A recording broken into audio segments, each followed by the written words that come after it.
ನನಗೆ ಯಾರ ಜೊತೆಯೂ ವೈಯಕ್ತಿಕ ಭಿನ್ನಾಭಿಪ್ರಾಯ ಇಲ್ಲ, ರಾಜಕೀಯ ದ್ವೇಷ ಇಲ್ಲ. ನಾನು ದೊಡ್ಡ ಅಧ್ಯಕ್ಷ ಸ್ಥಾನದಲ್ಲಿ ಇದ್ದೇನೆ, ಎಲ್ಲರಿಗೂ ಒಂದೇ ನ್ಯಾಯ ಕೊಡ್ತೀನಿ. ವಿರೋಧ್ ಸೇಠ್ ಸತೀಶ್ ಮಧ್ಯೆ ವೈಮನಸ್ಯ ಇದ್ರೆ ಅದರ ಬಗ್ಗೆ ನನಗೆ ಗೊತ್ತಿಲ್ಲ ಅಂತ ಡಿಕೆ ಶಿವಕುಮಾರ್ ಮಾತಾಡಿದ್ದಾರೆ. ನಾನು ಎಲ್ಲರಿಗೂ ಒಂದೇ ನ್ಯಾಯ ಕೊಡ್ತೀನಿ ಎಂದಿದ್ದಾರೆ. ನನಗೆ ಯಾರ ಜೊತೆಯೂ ವೈಯಕ್ತಿಕ ಹಾಗೂ ರಾಜಕೀಯ ದ್ವೇಷ ಇಲ್ಲ ಅಂದಿದ್ದಾರೆ.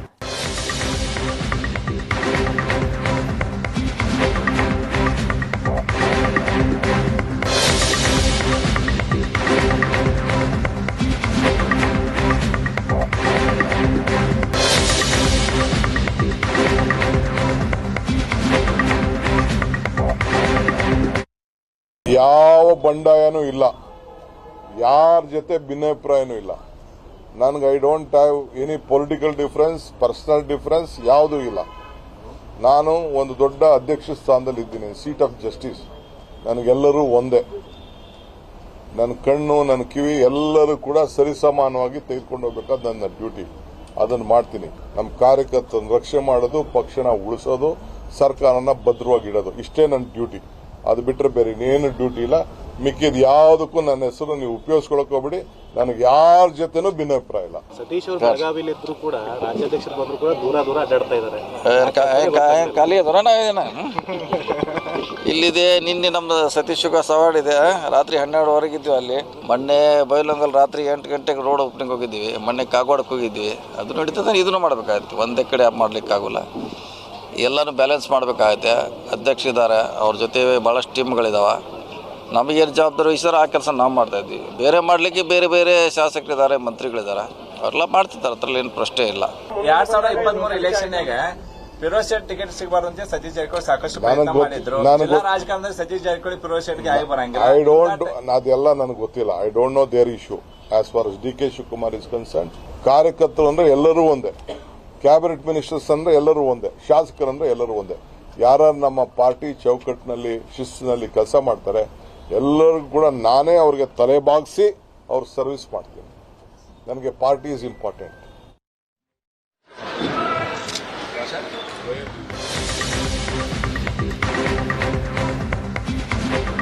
ಡಿಕೆ ಶಿವಕುಮಾರ್ ಮತ್ತು ಸತೀಶ್ ಜಾರಕಿಹೊಳಿ ಮೊನ್ನೆಯ ಸಭೆಯಲ್ಲಿ ಸೇರಿದ್ದ ದೃಶ್ಯ ನೀವು ನೋಡ್ತಾ ಇದ್ದೀರಾ.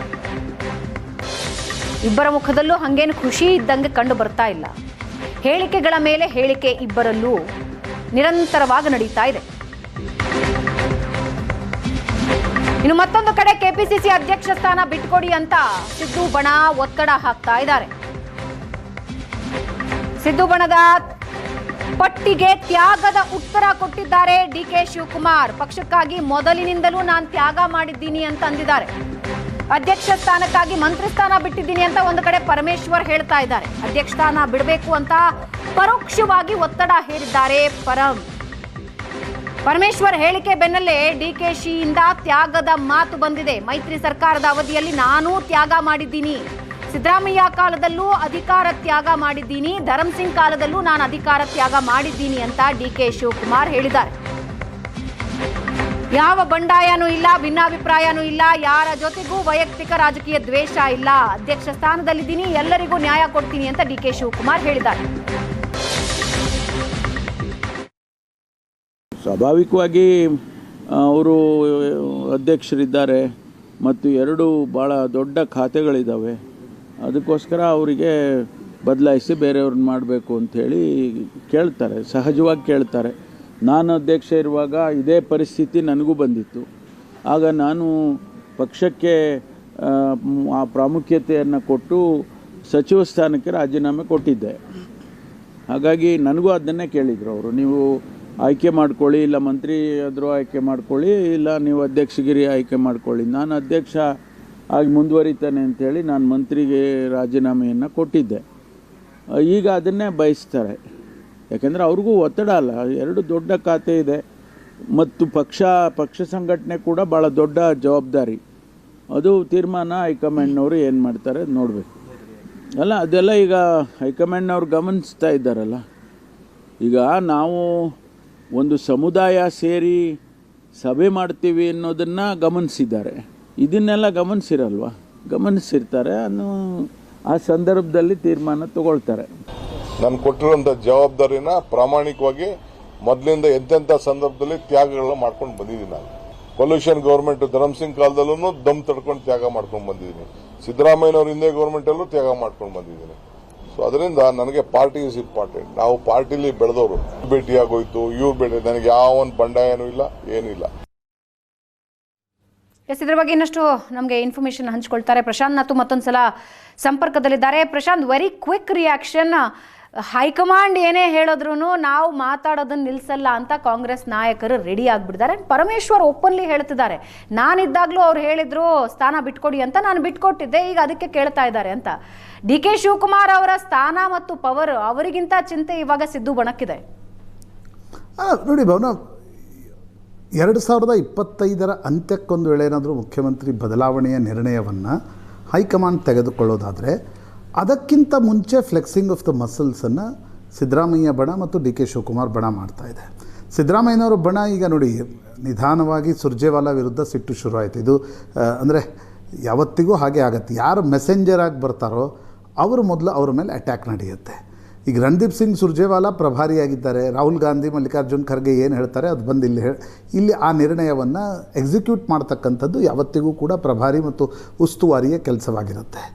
ಖರ್ಗೆ ಮತ್ತು ರಾಹುಲ್ ಗಾಂಧಿಯವರ ವಿರುದ್ಧ ನೇರವಾಗಿ ಮಾತಾಡೋಕ್ಕಿಂತ ಈಗ ಸಿದ್ದರಾಮಯ್ಯನವರ ಬಣ ರಣದೀಪ್ ಸಿಂಗ್ ಸುರ್ಜೇವಾಲಾ ವಿರುದ್ಧ ತನ್ನ ಒಂದು ಅಟ್ಯಾಕನ್ನು ಸ್ಟಾರ್ಟ್ ಮಾಡಿದೆ. But D K Shivakumar interestingly, D K Shivakumar ಯಾವತ್ತೂ ಒಂದು ರೀತಿ ಅಫೆನ್ಸಿವ್ ರಾಜಕಾರಣ ಮಾಡೋರು.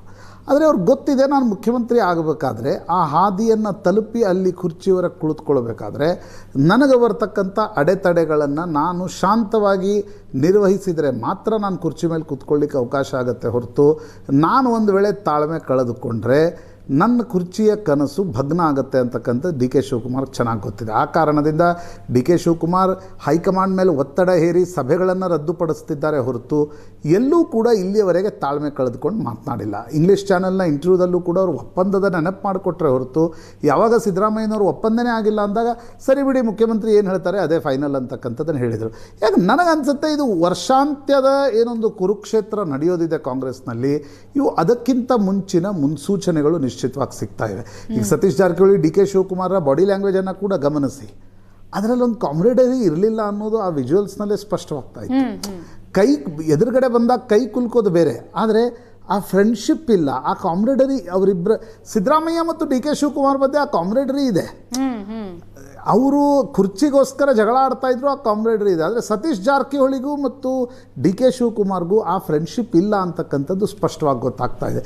ಇದರ ಮುಂದಿನ ರಾಜಕಾರಣ ಏನು, ಇದು ಎಲ್ಲಿವರೆಗೆ ಹೋಗುತ್ತೆ, ಡಿ ಕೆ ಶಿವಕುಮಾರ್ ಎಲ್ಲಿವರೆಗೆ ತೆಗೆದುಕೊಂಡು ಹೋಗ್ತಾರೆ, ಸತೀಶ್ ಜಾರಕಿಹೊಳಿ ಎಲ್ಲಿವರೆಗೆ ತೆಗೆದುಕೊಂಡು ಹೋಗ್ತಾರೆ, ಎಷ್ಟು ಶಾಸಕರು ಯಾರು ಬಳಿ ಇದ್ದಾರೆ, ಇವು ಮುಂದಿನ ದಿನಗಳಲ್ಲಿ ಮುಖ್ಯ ಆಗುತ್ತೆ. ಆದರೆ ನನಗನ್ಸುತ್ತೆ ಭಾವನಾ, ಹೈಕಮಾಂಡ್ ಯಾವುದೇ ನಿರ್ಧಾರವನ್ನು ಇಷ್ಟು ಬೇಗನೆ ತರಾತುರಿಯಲ್ಲಿ ತೆಗೆದುಕೊಳ್ಳಲ್ಲ.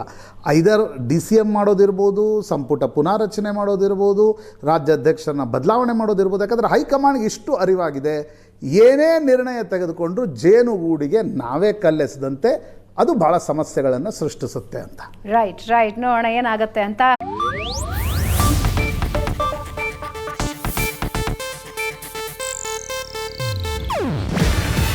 ಇದು ಏಷ್ಯಾನೆಟ್ ನ್ಯೂಸ್ ನೆಟ್ವರ್ಕ್ ಪ್ರಸ್ತುತಿ.